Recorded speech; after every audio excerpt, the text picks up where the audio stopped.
Hey everybody, welcome to the Andy Stanley Leadership Podcast, where we help leaders go further, faster. I'm Andy Stanley, and on this episode, we are talking about decision making. More specifically, we are talking about decision making by the numbers, the Enneagram numbers. And if you are not familiar with the Enneagram, well, you certainly will be by the time we wrap up this episode, because in the studio with me today is my friend Ian Cron. Welcome back, Ian. It's great to be here, Andy. Thanks. Yeah, well, thanks for coming back. This is our second rodeo together. Talking about leadership, but a little bit different filter. Ian, as some of you know, is a best-selling author, an Enneagram teacher, and podcast host. He is a psychotherapist, get this, songwriter, and an Episcopal priest, and I'm pretty sure he makes his own clothes. Anyway, most recently, Ian authored a book entitled The Road Back to You, subtitled An Enneagram Journey to Self-Discovery, which, by the way, I have read this book twice, and it has become a go-to resource for me as a staff management tool, even though it's not written with that in mind. As you're going to discover, there is so much to the Enneagram when it comes to leadership and staff management. So, as we're about to discover, there's actually a corollary to how we make decisions, how well we make decisions, and how we are wired. And that brings us to the significance of the Enneagram as it relates to decision making. So talk just a little bit about wiring and decision making, and then we'll introduce folks to the Enneagram. Yeah, so you're absolutely right. I think our inborn temperament and our personality greatly influence our decision-making styles. And they influence how we respond when others make decisions that affect us as well. Yeah, we're going to talk about that. Mm-hmm.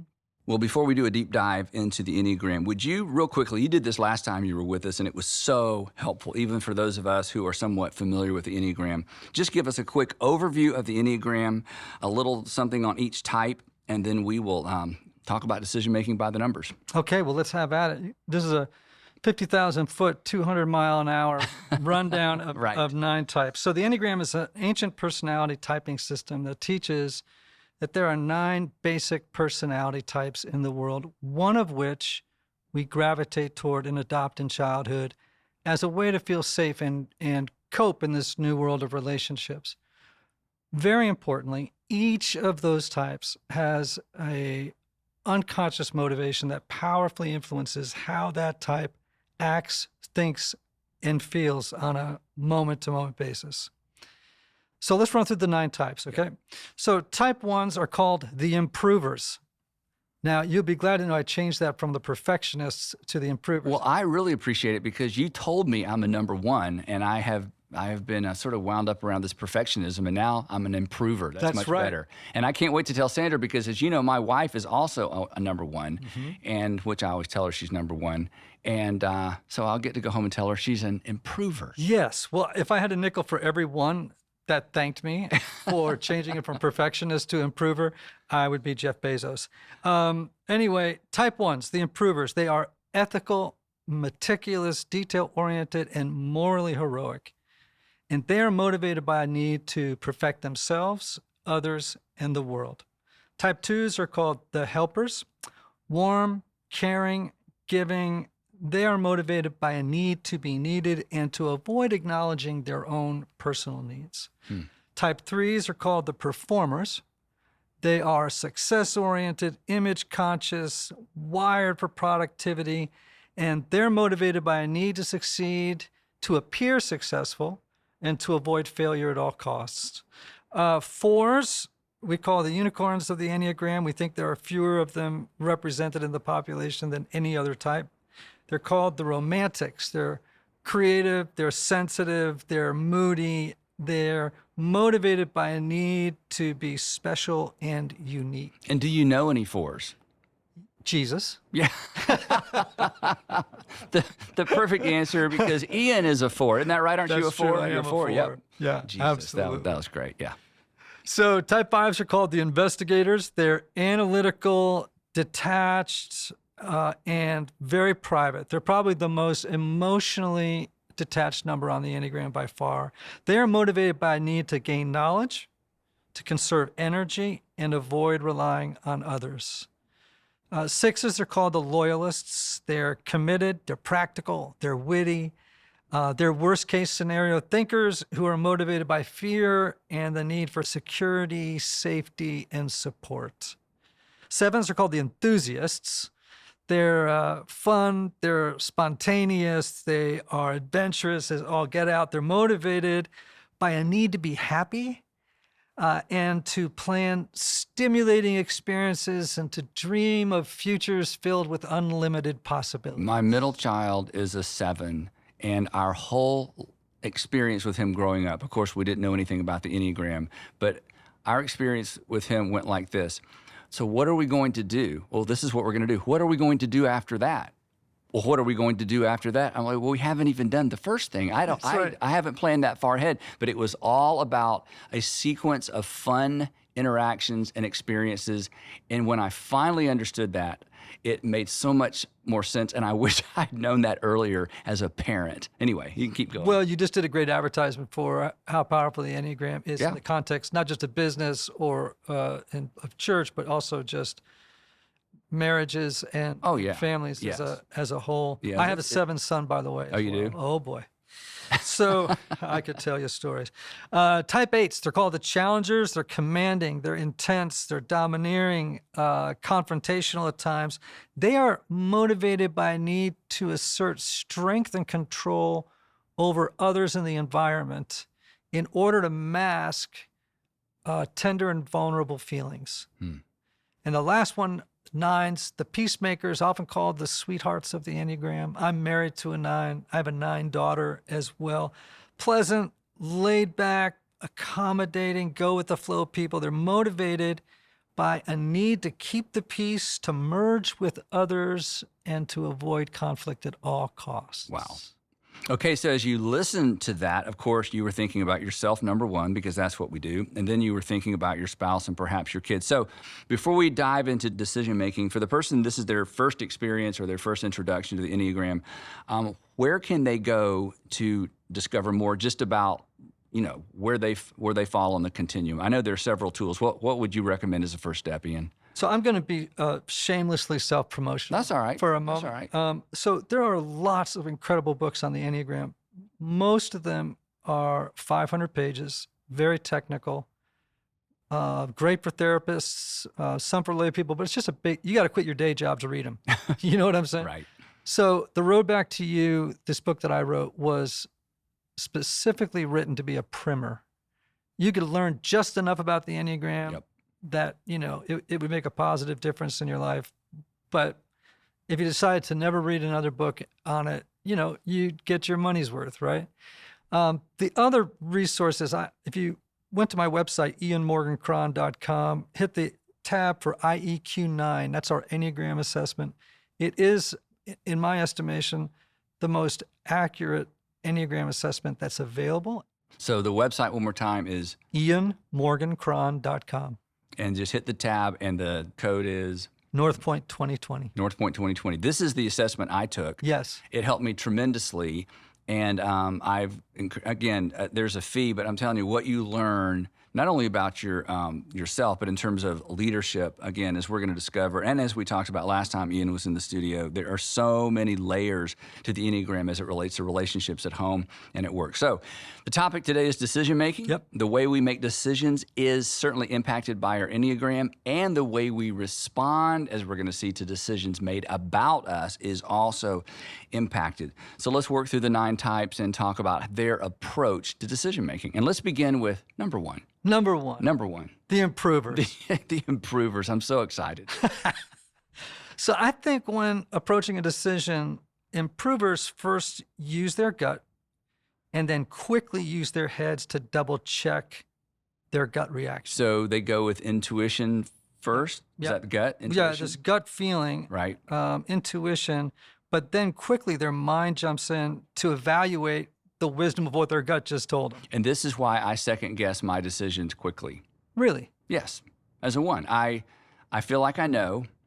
I'll even announce it and begin moving in a direction. And then as I'm driving home or late that night, I begin running it through the filter of intellect only. And of course, when you do that, you can Right. find flaws with everything in the world. Yeah. And so that is the pattern. And I've had to learn to ignore the voice and trust my instinct. Yeah. So I think everyone asks a question, right, when faced with a decision. And I think improvers ask themselves, what's the principled thing to do? Which decision has the most integrity? And that's been my experience of ones, and I think that's true. And a tip for ones would be just be careful that, your need to make the perfect decision doesn't cause unnecessary delays. Yes, and today in the studio with us are several people, and Susie, who is our producer who works for me, she is an 8, correct? And we'll get to that in a minute. And I've learned with the 8s, I'm surrounded by 8s because 8s, they get things done, that the worst thing I can do is to hold up their progress by delaying a decision unnecessarily or thinking it through so many layers that they're like, could you just make a decision? So this is something I've had to learn. And for those of you who are in leadership who are surrounded by 8s, and if you wonder why they're frustrated, it's not them. It's just when the 1 meets the 8 and the 1 is the boss. So that's right. Yes, Susie would be a far better boss than I am. Fortunately, the reason I'm the boss, you know why I'm the boss? I got here first. That's it. It has nothing to do with leadership, IQ, or anything else. Okay, let's keep moving. Number 2. Okay, the helpers, right? So when they're making decisions, as you might imagine, helpers rely on feelings and the impact of the decision on their relationship with others. So the question they're going to ask themselves is, will this decision negatively impact other people? They're the most interpersonal number on the Enneagram. They're literally going to think, well, how will this decision affect Barbara? She's pregnant, she's a single mom. I mean, they zero in on an individual and they start thinking it through. Wow. So I tell twos making decisions, like, don't let your feelings stand in the way of hard decisions. Will a 2 avoid a decision that negatively impacts someone simply because it negatively impacts someone? Is that the... Because they're so interpersonal. Right. They go to bed thinking about relationships. They wake up in the morning thinking about relationships. Relationships are everything to them. So they're going to be thinking, how will this decision impact others, right? And so that's going to be the first thing going through their mind. And I just have to tell them, don't let your feelings stand in the way of making a hard decision. But when you say feelings, the way they hear that is don't let your compassion stand in the way. Don't let your sensitivity, which sounds like your anti-virtues at that point, right? So how does a 2 decide, okay, it feels like I'm not being a caring person? 2s would need to learn that feelings, that compassion itself is a feeling, empathy is a feeling. Sometimes hard decisions have to be made that will be difficult, will be possibly bruising to others, but they still have to be made. Mm-hmm. The question is, can you make them compassionately and with empathy? Can you be clear and compassionate at the same time? And that is difficult for 2s because the compassion, what I've seen happen is in their desire, and correct me if I'm wrong about this, in their desire to be compassionate, when the conversation is over, they haven't been clear. This is especially true for a manager who is a hiring manager who is then having to either discipline someone within the organization or let them go. Yes. And at the end of the conversation, they feel like they've been clear. The other person walks out and it's like, am I fired? Am I on probation? So again, this is when you have to write it all down, hand them a piece of paper to make sure when they walk out with clarity. Because in my desire to be compassionate,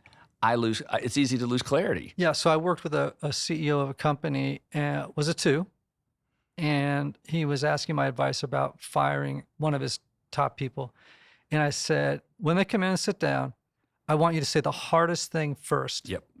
Bob, I want you to know I'm going to let you go, and now I want to talk to you about the reasons why. Yeah, don't bury that lead. Exactly. Yeah. Lead with the truth. Always lead with the hardest truth first, and you'll be in a lot better shape than trying to amp up to it. Because I think on the route up, that's when you start to get cloudy and nebulous and detours and everything else. Yep. And then somebody says, well, how did it go? And the 2 says, I think it went great. And then they ask the other person, how did it go? It's like, I don't know I'm not sure. Yeah. Okay. Working our way through the numbers. What does a 3 look like when it comes to making decisions? Yeah. 3s, the performers, they're pragmatists, So when they're making a decision, they will rapidly consider what are the pros and the cons, and then move very quickly to plans and action.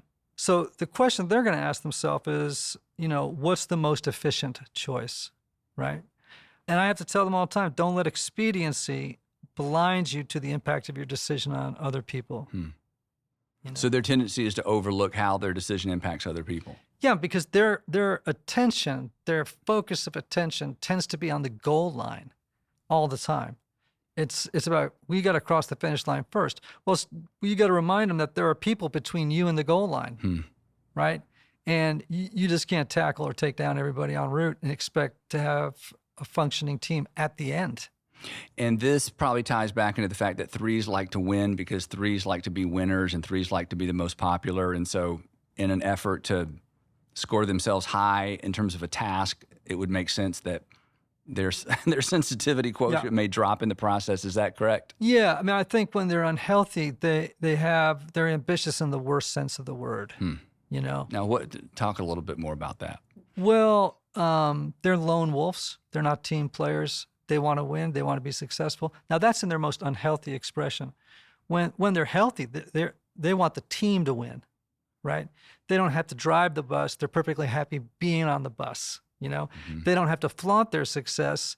They actually want to hear about your success and ask you, how can I make you more successful? So what does it look like when a healthy three makes a decision? Are they less prone to run over people between where they are and the goal line? Or I think they're going to balance efficiency with relationships, and they're not going to confuse efficiency with effectiveness. And the unhealthy three is going to want to get to that goal line as efficiently and as quickly as possible without thinking about people en route to it. Wow. Now, I know we're jumping ahead, and this may not be a fair question. Okay, an unhealthy three sounds to me a little bit like the direction an unhealthy eight would trend toward. Is that? It might sound the same, but the motivation is very different. Oh, yeah, that's right. Right. The motivation is all right, well, we'll get to completely an eight in different. just a minute. And by the way, eights are usually far more aggressive than a three is. A three would be more diplomatic, you know. Eights, diplomacy is not a gift for eights. All right, so let's talk about fours, the individualists. Fours tend to make well-considered, value-based decisions, often utilizing intuition, which scares other numbers to death, right? They may make a decision saying, I have this feeling, this intuition that this is the direction in which to go. It can take them a long time to get to the decision, but they are intuition-based. Well, they're artists and poets, so that's right. they live more in that world than some of the other numbers. Which is why a tip that I get, and you know, people don't think they're fours in business, but there are plenty of fours in business. You know, I know some great four leaders. I just always have to remind them, when you make a decision, you can't just do it on the basis of feelings. Make sure you add critical thinking to your decision-making Especially process. when you're explaining your decision to your team, right? I mean, if you're a Exactly. solo artist, you know, all day long, but Yes. when you're sitting around the table and you have an idea and intuition, I mean, if I'm trying to follow a four, you got to give me more than you have a feeling about something. Yeah, and they lead by force of personality. Like they Fours often, do. Force of personality. They're big, oftentimes have big, and they're very creative and they're very intense, and they can be very intimidating. They tend to be articulate and they can speak in metaphor and symbol and image, you know, all that stuff. So give us an example of a four that perhaps we've all heard of. Who is a four that's a leader, maybe a business leader? Okay, so I can only speculate because from a distance, I don't know the unconscious motivation driving. You wrote the book. Come you should you should know this stuff. Okay, I'm sorry. Go ahead. Well, I think You know what? While you're trying to think of an answer, I'm sorry to spring this on you. So our audience knows, for a long time, I thought I was a five because my daughter, who was with us in our last time you were here, she was part of the podcast. She's a three. She told me I was a five. She just felt like I was so emotionally detached. And Dad, you're a five. You don't even need to read the book or take the test. You're a five. And then we met at a Catalyst conference, and we were both walking out the door, and I mentioned I was a five, and you kind of looked at me like, I don't think so. You need to take the test. And so anyway, you were so good at just pegging me as a one, I just assumed. Anyway, go ahead. So we'll trust your judgment. Give us who comes to mind when you think of a famous four? Yeah, so maybe Anna Wintour, the editor of Vogue magazine. The movie The Devil Wears Prada is loosely based on her life, but so intense, driven, People don't tend to, they think of fours, wandering around just reading poetry and picking flowers. And I've known some great leaders, leaders at Herman Miller, leaders at the Ritz-Carlton, at Tiffany's. But of course, that makes sense, right? Right. Those are all companies that require creatives Yep. in the mix. They're all about environments and creating environments or creating something. And the fours are the creators. So that would make sense. Yeah, they are exquisitely attuned to aesthetics and beauty. Okay, moving on. Number 5, the thinkers. Yeah, when it's time to make a decision, fives will research and analyze all the relevant facts and then make logical, thoroughly reasoned decisions. Okay? So before they make a decision, they're going to ask themselves, what do the facts and data say? That's basically all they trust. For example, if they are with someone who's made a decision based on feelings or intuition, they have no time for it. So they shouldn't work for fours. No, they should not work for fours. The five will go, have you really done the research on that? Do you have the graphs? Do you have the data that says this is the right decision?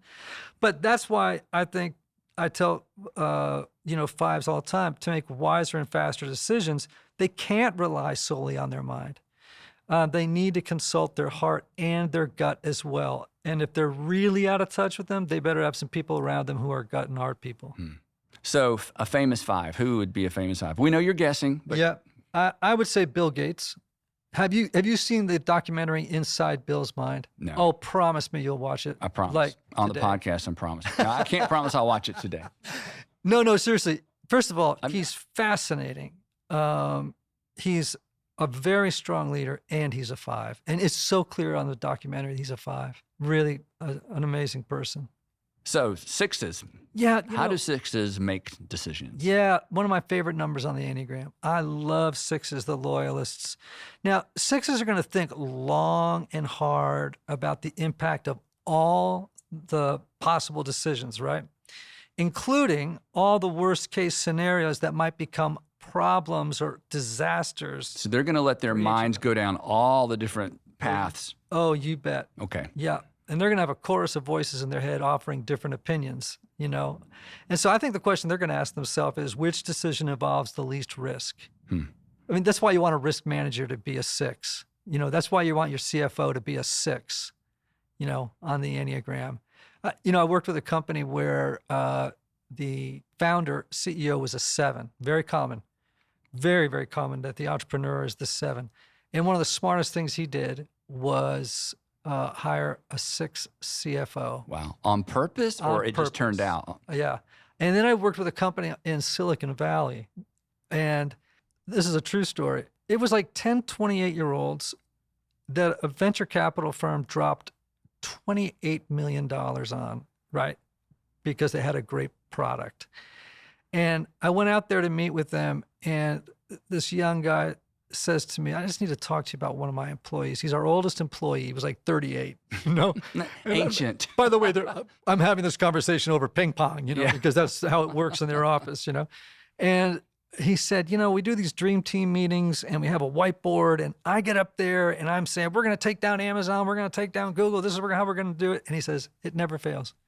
This hand goes up in the back of the room, and everyone just goes, because they know what's coming.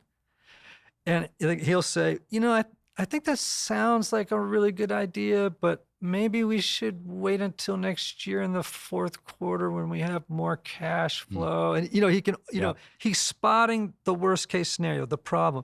So this young guy says to me, I'm thinking of firing him. And I grabbed this kid by the lapels and I said, the last thing you want to do is fire that guy. Wow. Because he is the only thing standing between you and jail. You need to have someone who knows how to tap the brakes. Yeah. No, we all need guardrails. Yeah, we all need them, and that's what a 6 is. You just have to teach them how to express it without sounding like Eeyore. And it's possible. I love 6s. They're fantastic people. 7s. How do 7s make decisions? The outgoing, fun, everything has to be fun. Oh, highly my relational. gosh. Yeah. Yeah. So they're going to come up with multiple options, for possible decisions, as well as a variety of ways to take action on them. Now, you know how that works. They're thinking of the future. These are people who know how to take in a lot of information. They see overlapping patterns, how things can be synthesized, hybridized. I mean, they're really brilliant at it, right? But they can get too much into it, right? So I always tell them, don't be impulsive, which is a problem for them. And make sure that you have all the information before you make a decision. Because sometimes they'll say, I got a great idea. And then they run off and do it without considering all the information. So a famous 7. Steve Jobs. I think Steve Jobs is probably a 7. And you say that because, I mean, obviously there's the creative element and the big thinking element and chasing lots of ideas. Because that sounds a little bit like a 4. But yes. No, he definitely was not a 4. Oh, he wasn't? Okay. No, definitely not a 4. I would say that because he was an explorer, he's an adventurer. Remember all the time he spent in India, right? He was drawn to kind of mystical themes that affected him later in his business life. And also because he had a perfectionist streak, which would make sense for a 7. And man, when you read Walter Isaacson's book about him, you can see that perfectionism coming out, often in the worst of ways. So I would say he was probably a not so healthy 7. So 7s can borderline on perfectionism. Yeah, so when they're under stress, right? Right. They go to the low side of 1. They become unhealthy perfectionists. They're always going to be a 7. They're just going to look, act, right? And, behave in the world like an unhealthy 1. Okay. And that brings us to Susie. I mean, that brings us to the 8s. Yeah, the challengers. So how do challengers make decisions? Oh, well, see if this sounds familiar. So when 8s make decisions, they go big or they go home, man. They're not afraid to make big, immediate, gut-based decisions. Now, remember you said to me that 3s sound like that? They won't make decisions that way. Remember, 3s are afraid of failure. So they're not going to take the same kind of risk that an 8 will make. They will be much more deliberate. They got the board out, pros and cons. I mean, 8s make decisions right from their gut, and they'll do it quickly. And even if it's a really big decision, they'll do it that way. Well, here's what I've learned about that, about 8s. And I didn't mean to interrupt. I have learned to trust the decision-making ability of 8s because I know for me, being a 1, that my tendency, again, is I know what I feel, but then I start second guessing, and then I go into data collection mode. Right. And I have found that when I start moving in that direction, there are 2 or 3 8s that I can call. And when their initial response lines up, I've learned to just trust that. This is, in fact, in terms of Enneagram, this has probably been the most helpful thing to me as a leader, to trust the gut of the 8s. And because I know who they are in the organization, because we've incorporated this thinking in our organization, I know who they are. Of course, you can generally tell who an 8 they are anyway, right? But I've learned to trust their gut when it comes to decision making. They're good. Yeah, they're always thinking, which decision will maintain forward motion? Yep. They love progress. All about motion. Yep. The energy's driving forward all the time. And so that's why I have to tell them sometimes, slow down. You could afford to consider the downstream impact of your decisions. So I worked with a company not long ago, and there were 12 senior management people in the room. And it was a big company, right? And I would bet probably 500, I'm not exaggerating, of the employees of that company were 5s. They were coders. Oh. And their new boss was an 8 on the management team. And I said to him, how's it going? He goes, not so well. Because they're moving so slow. Well, first of all that huge amount of energy, that larger than life presence, was overwhelming to the 5s, right? It feels intrusive, it feels invasive, it feels overwhelming. They only have so much energy for relationships. They're trying to conserve it. 8s are sucking it out of them, right? And so I said, well, you just got back a whole host of surveys from your people. You've had a banner year. What did they say? They're unhappy with us. They want to know what we're doing. We're not communicating enough, blah, blah, blah. And I said, well, you are all eights. You are assuming that everybody is an eight. And what you're not taking into consideration is downstream, there are 5s and 2s and 7s, and they're all responding to these enormous changes, and they're exhausted from it. They just can't keep up with you. So this is why it's so helpful to know the Enneagram. You know, it's predictive, you know, in a way that, you know, not perfect, but it's really useful. Okay, so that's the 8, and last but certainly not least, the 9s. How do 9s make decisions? Yeah, well, you know, they're called the sweethearts of the Enneagram. I'm married to a 9. I'm the father of a 9, so I have some affection and inside knowledge on how peacemakers make decisions. So they're going to listen to varying perspectives and alternatives and then make the decision based on consensus. So they're consensus builders. Yes, absolutely. And they can make great leaders. In fact, I think our best presidents have been 9s. For example, Well, let me put it this way. Best before you isn't the tell word. us who your favorite president. No, it's not my favorite presidents, but depending on what side of the aisle you are on, you can't deny that they were effective, right? Right. In what they were going to do. Ronald Reagan was a 9, for sure. Now, what makes you say that about Ronald Reagan? The demeanor, I mean, he'd be off at Camp David riding his horse while people were back in Washington, you know, doing their thing. So listen, I think Bill Clinton was a 9. Barack Obama was a 9. The reason is Clinton, for example, he could get people around the table. I mean, who else but a 9 could solve Northern Ireland and the Balkans if, as a peacemaker, they didn't have the ability to bring people to the table and find middle ground and get consensus? You know, that 9s that is their superpower, you know, when they're in their best space.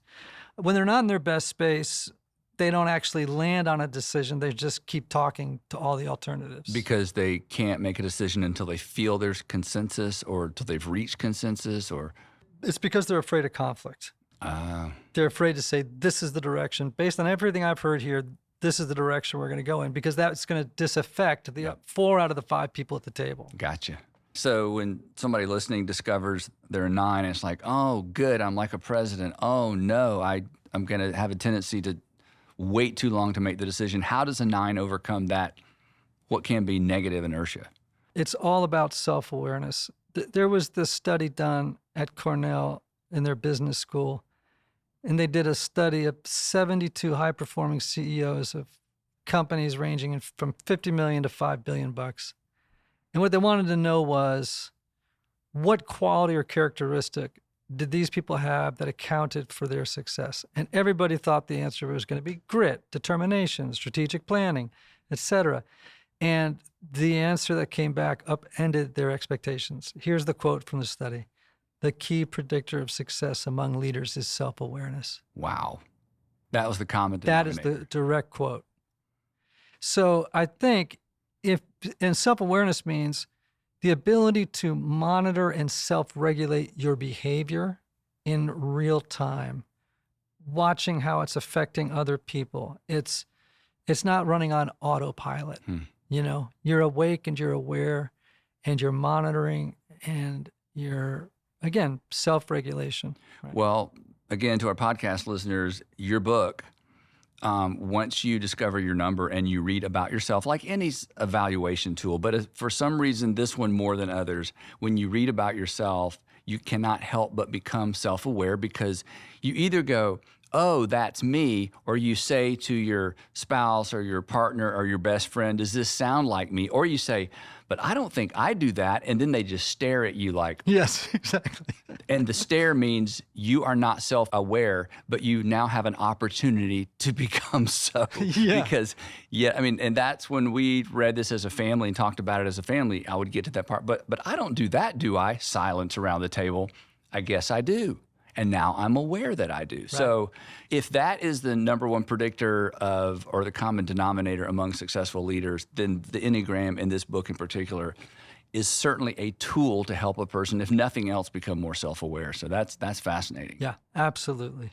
So this is a very timely decision, because you've just written a book about decision-making, which I read yesterday. So there were a number of things in the book that really were eye-opening for me. And one was the issue of pay attention to the tension. And it made me sit up because I have an issue in my life right now where I have not been paying attention to the tension. And I was telling Susie earlier, if you get one sentence sometimes out of a book that changes a direction in your life, it was worth the other 200 pages. Just that one Hopefully there were sentence. some other good things in Oh, there there as well. were. There was on legacy and other stuff like that. Yeah. But that sentence, that idea Wow. was a game changer. That book is going to be a game changer for people. Well, thanks. Well, it's called Better Decisions, Fewer Regrets, and I'm excited about it. And these are, life lessons. The book is organized around 5 questions people should ask every time they make a big decision. So hopefully it will help some folks make better decisions and live with fewer regrets.